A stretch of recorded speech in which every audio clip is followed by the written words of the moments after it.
Max, you and your former PayPal colleagues have always inspired great fascination. Elon Musk has been very out front with his thoughts on the coronavirus, initially saying that the panic was dumb and that children are immune, which is actually, in fact, not true. That said, he has also vowed to work on making ventilators to help. And I'm curious what your take is on his sort of initial skepticism, at least, given this whole idea that Silicon Valley often thinks it can do better than everyone else when it comes to finding solutions.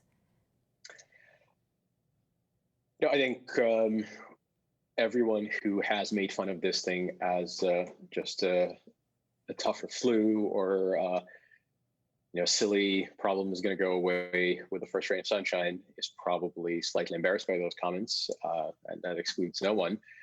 I think it's just a great illustration how it is really, really hard for human beings to understand exponential growth. Like, even if you've been in Silicon Valley your entire life and you watched viral spread of the social media kind grow from nothing to everything, it is still just incredibly difficult to internalize this idea that yesterday we saw 1 or 2 infections, today we're seeing hundreds and fully expect more. And it's just staggeringly difficult to imagine that speed of growth.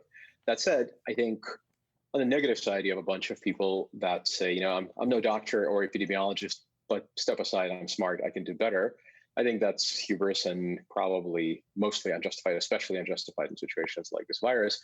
On the other hand, you do have this spirit of Silicon Valley, and it extends beyond the physical Silicon Valley, where when given direction or when given a good idea, we know how to mobilize and inspire and just go through walls and build things. And so in that sense, I think if Elon is committing to build ventilators, by God, he's going to build a lot of ventilators, and they're probably going to be quite good, and he's going to go through walls to make sure this happens. So in that sense, I think that's a wonderful thing that not just Elon, but all the industry now stepping behind these efforts to support the country. I think that's just a good thing at all.